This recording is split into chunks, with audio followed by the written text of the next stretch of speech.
Like, do you think they're kind of doing this as a favor? But there's no, first of all, there's no question. Yeah. Let's cut the BS. Sure. There's no question it was a favor. Bronny James did not do. Whoa.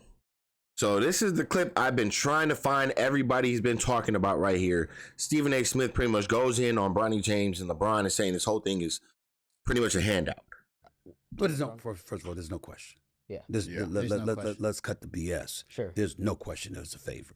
Bronny James did not do what it took to earn a spot on an NBA roster.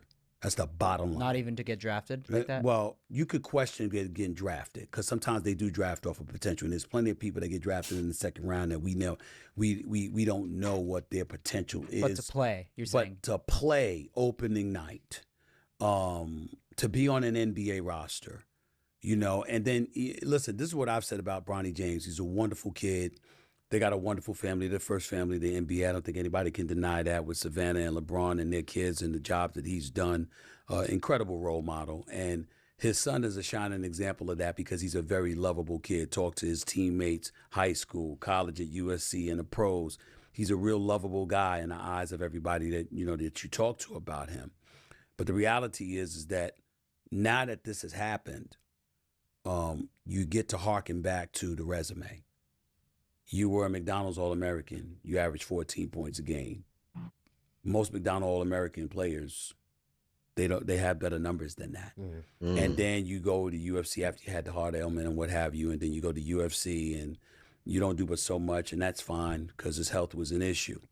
And then you get drafted 55 overall by the Los Angeles Lakers, and you're playing on opening night, and you're inserted into the lineup in the second quarter so you and LeBron can enter together. First time in NBA history has done that. King Griffey Jr., King Griffey Sr. in attendance for the game. All of that was special.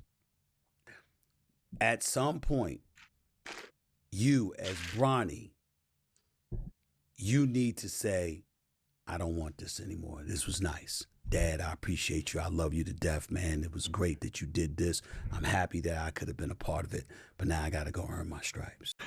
100%. And I think I just did a video. If you haven't, man, check it out.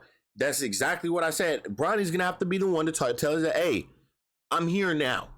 I appreciate what you've done for me. I got to go make a name for myself right now. Whether that's in the G League, whether I need to just be away and just develop with a personal coach, whatever, I'm not ready.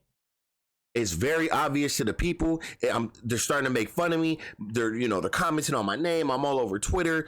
I'm all over YouTube. Everybody thinks I'm faking an injury, blah, blah, blah, blah, blah.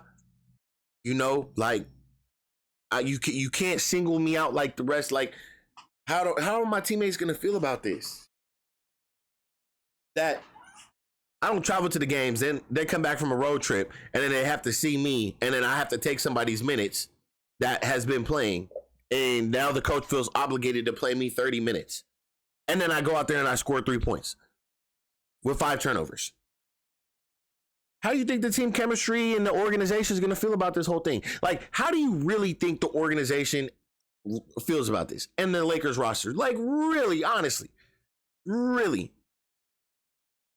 But I get that you're LeBron James' teammate, and you have to put on this front to make it seem okay. This is not okay, man. This is not a good look for Bronny. This is not a good look for the league. This is not a good look for the Lakers organization, LeBron, everybody. And now the mainstream media, they're like, well, we're not about to keep looking like fools trying to defend you, Bronny, and because we keep on doing it, and you keep on going 2 points, 3 points, 2 points. Now you're injured. Now you're not playing. Now you're missing games.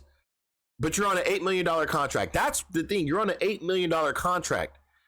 So I don't want to hear about he's the 55th pick and let him develop. And you don't give someone $8 million when they're not developed as a pro.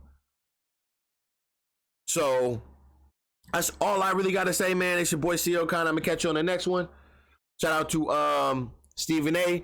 And whose show is this? These are like the Melky Boys or something like that.